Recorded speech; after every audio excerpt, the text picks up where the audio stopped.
How can a proud person be pretending to rule a nation? Somebody that said is educated, but his capacity as an adult is lower than that of a baby. Somebody who does not know the difference between good and bad. Tinubu is just somebody that sometimes when he speaks, I ask myself, how do they even make him the person that he is today? So for this kind of thing where they come out for a month, now the UK now don't come out, can't let her know, say, you they dance for your house. You know me, say people know they around, we be say that they hear the voice of the music. Lower your music because the music is getting to our ear. So UK don't tell them, say then go sanction anybody will be say he do any bururu or will be say them thoroughly. They are going to deal with them the way they are supposed, the way that they deal with their colleagues now. That's what they will take deal with them. So for those of you who never see this video, wanna watch out.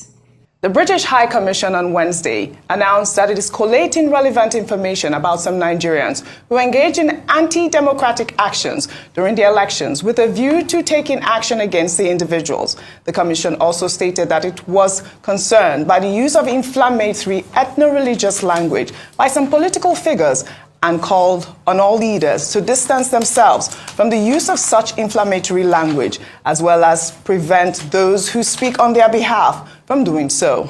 On February 21st, Andrew Mitchell, the UK Minister of State for Development and Africa, announced that the UK is prepared to take action against those who engage or incite electoral violence and other anti-democratic behaviors. And the action could include preventing people from obtaining UK visas or imposing sanctions under their human rights sanction regime. Well, this is coming as Bayo Onanuga, media aide to President-elect Bola Ahmed Tinubu, came under heavy criticism after posting a viral tweet warning Igbos never to interfere in Lagos politics. Well, on Wednesday, Onanuga posted another tweet claiming that the presidential candidate of the Labour Party, Peter Obi, is trying to treat Tinubu just as retired military head of state Ibrahim Badamasi Babangida did to MKO, whose presidential election victory got annulled 30 years ago. Well, let's take his tweet. Well, Bayo wrote, Peter Obi of the Labour Party seeks the annulment of the election of President-elect Bola Tinubu, just like the military annulled MKO Abiola's election of June 12, 1993. Team Tinubu will certainly meet you in court. There's been a lot of reactions to this story. Dr. Abati, I'd like yours first before I take a reaction. Well, I mean, it's not up to Mr. Bayo Onanuga, to determine what will happen in this particular case. The matter is already before the Presidential Election Petition Tribunal. And it is for the Presidential Election Petition Tribunal to look at the prayers and the grounds of petition that have been presented before that court by the presidential candidate of the Labour Party and the Labour Party. And may Mr. Onanuga also be reminded that it's not just the Labour Party that has gone to court.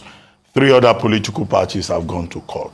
The People's Democratic Party, the Action Alliance, and the Allied People's Movement.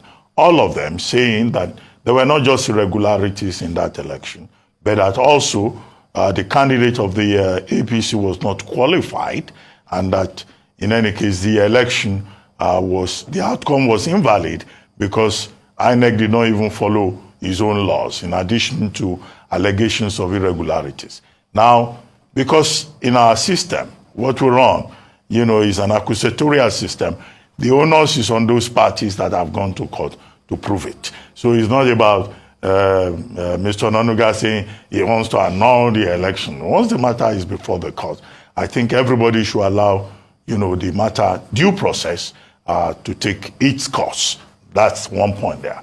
As for the, the British saying that they are compiling a list of persons who will be sanctioned, the position that has been expressed by the UK authorities is the same position expressed earlier by the US.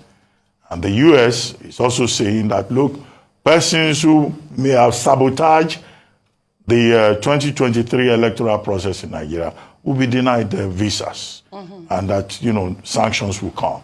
The clear implication is that we live in a world where no country lives in isolation.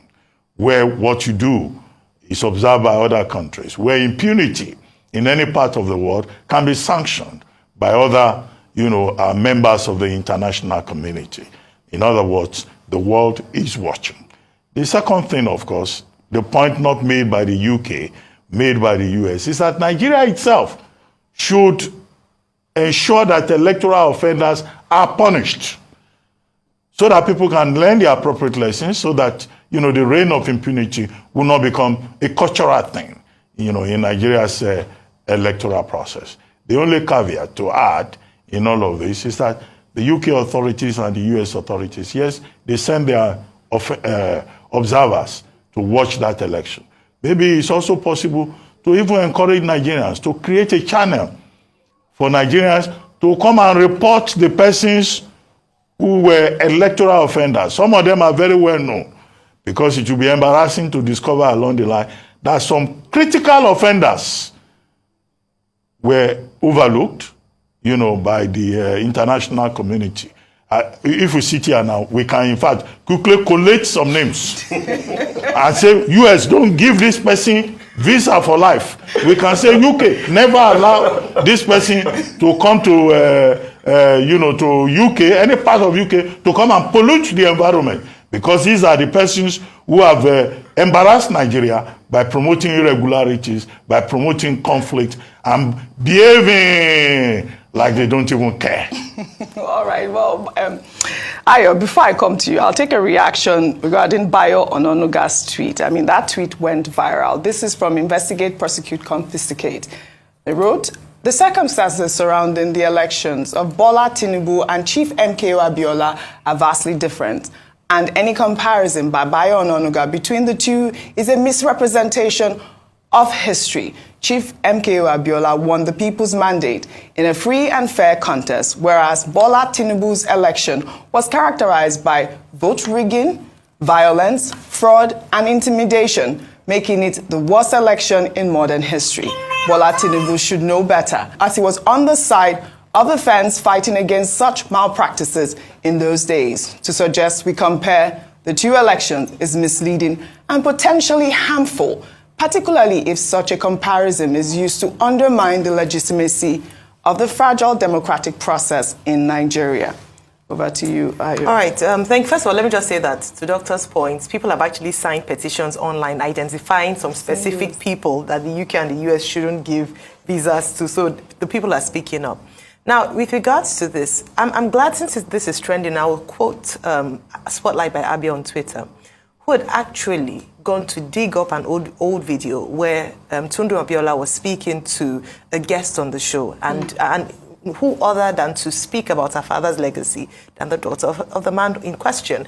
And she spoke about how, shall I say, the proliferation of the name and legacy of her dad, where people kept calling on him or using his name to push an agenda.